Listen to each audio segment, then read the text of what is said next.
everybody, welcome back to another video. Today we are talking about self-esteem, confidence, and emotional intelligence. And the people I'm going to use to talk about this today are Amanda Seales and Tiffany Haddish.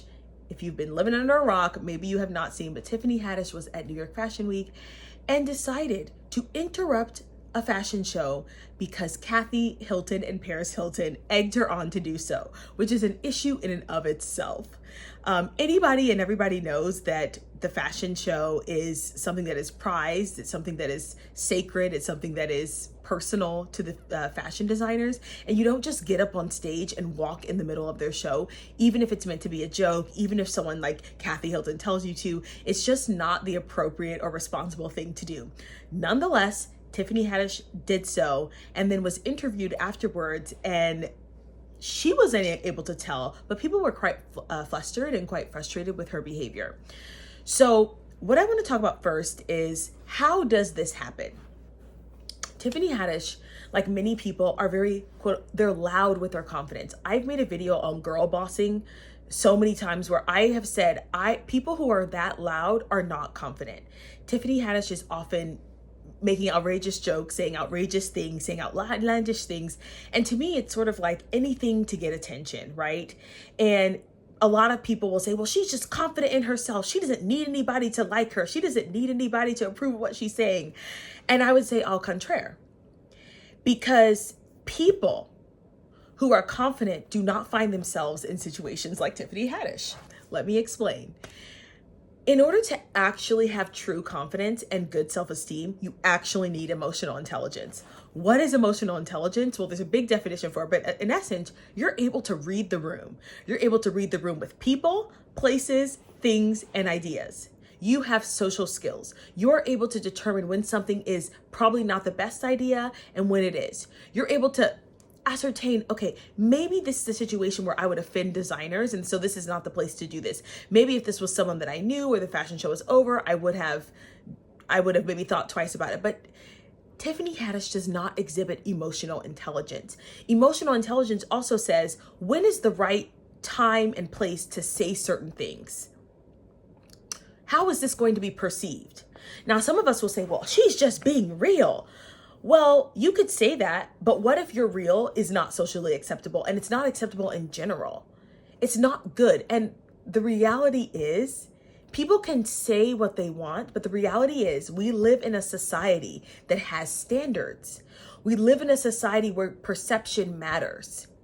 And and having emotional intelligence is that very thing, understanding that perception matters.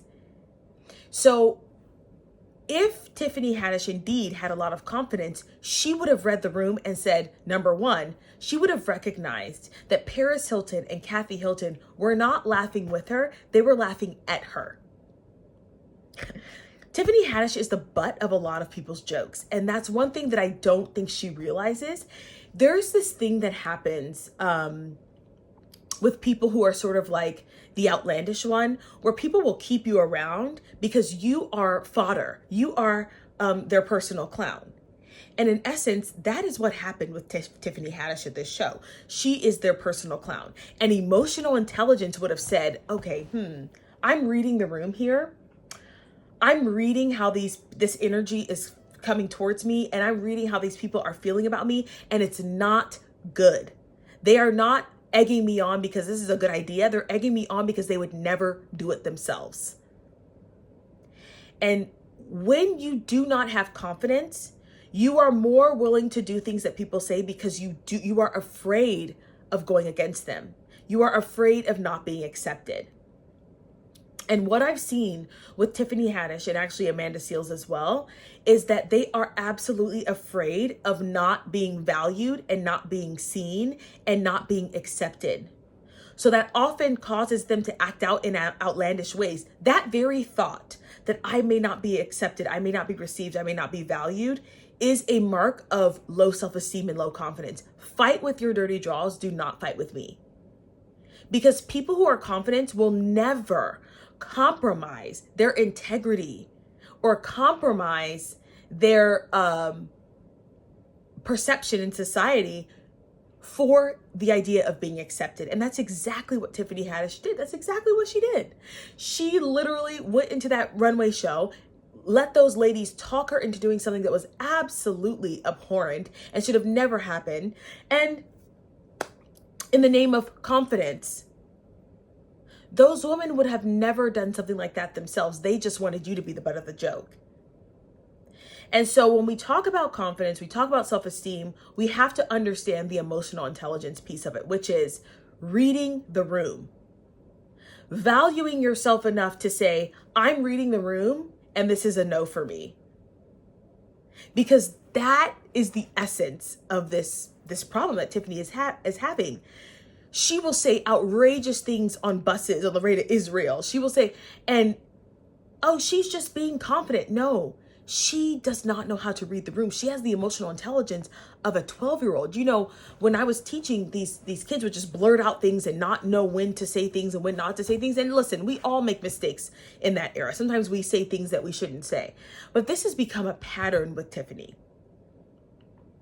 where her desire to be accepted, her desire to get accolades, her desire to get attention outweighs her personal self-esteem and her personal confidence. Because when you have personal self-esteem and personal confidence, you have a standard for yourself. I'm not exactly sure what Tiffany Haddish's standards are for herself, to be honest. I'm not really sure. And this leads me to Amanda Seales. Julesy, the YouTube content creator Julesy did a deep dive on Amanda Seales, where she kind of exposed, some of the miscomings and shortcomings of Amanda Seales. But one thing that Amanda Seales often does as well is she says she's confident, she says she's self-assured, she says she has self-esteem, but she's always begging people to value her. She's always begging people to notice her. She's always begging people to be seen. She does things so that people value her and see her value, and she tries to force people to do that. People who are confident do not feel the need to do that.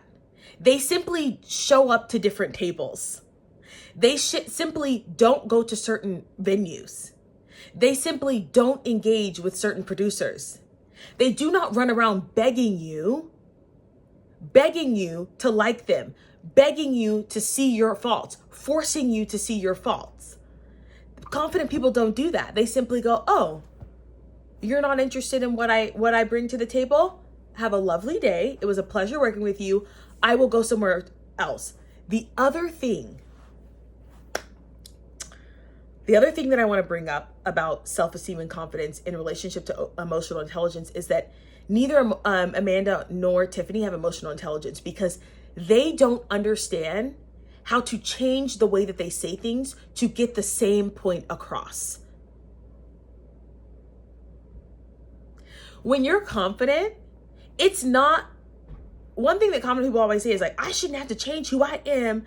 Yeah, actually, like, people who are emotionally intelligent and confident in their ideas actually learn how to say things in a way to get people to do what they want, or to get people to receive them in a way, or to get what they want in general. For example, if Amanda Seales knows that she has a reputation for doing too much, or someone who is difficult to work with, then emotional intelligence would say, I don't necessarily think I'm difficult to work with, but let me play this game so I can get to the place where I want to be. And then when I'm in the place where I want to be, then I can act this way. That is actually emotional intelligence. That is what that actually is. And so we have to really be careful about what we think is confidence versus what confidence actually is. My favorite quote is, confidence is loud, insecurities are quiet. And the personal application for me is, I have felt sometimes where I'm like, okay, I'm talking too much.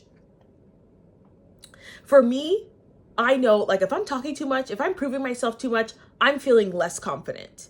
So let me shut up. Let me be quiet before I say something stupid, or before I find myself embarrassed later on because I'm over here begging you to see something in me that you should have already seen. Do you see what I'm saying? So it's definitely a toggle, because on the one hand, we want to be authentic. We want to be our true selves. We want to be accepted and seen and valued for who we are. But the reality is that sometimes we are not acting as our true selves. We're acting out our trauma. And the key is emotional intelligence says, am I acting out of my trauma, or am I acting out of my true self? And the truth is that between Amanda Seales and Tiffany Haddish, there's a lot of trauma. And there's a lot of acting out of their trauma and not out of healed and whole behavior.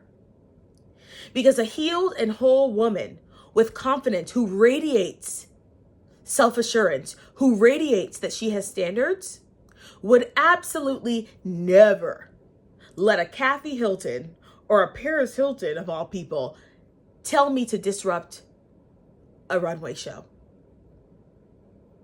The thought would not even have crossed their mind, because they would have felt the energy that Tiffany Haddish, that's not something we can do to her. So the question for you and I is, what am I giving off to people? Am I giving off beggar? Am I giving off low self-esteem? Am I giving off, please love me because I don't love myself? Am I giving off, please accept me because I don't accept myself? Am I giving out, nobody likes me, I'm always the victim, so I'm going to potentially spend time berating you in interviews because really, I don't value myself, so I keep going to these spaces and getting wounded again because that's the only narrative that I know? Or are we doing the work to say, okay, that was a mistake. What about me thought it was appropriate to do that? What about me thought it was appropriate to do that? What about me am I allowing other people to dictate how I feel about myself? When was the last time I crossed a boundary that I had set for myself so that someone else could like me? Because that's a problem. Because oftentimes your boundaries are very good and people will convince you out of them to get a laugh out of you. So just something to think about with these two ladies. I hope you guys enjoyed this video. If this is making sense to you guys, don't forget to like, share, comment, and subscribe. And I'll see you guys in the next one. Bye.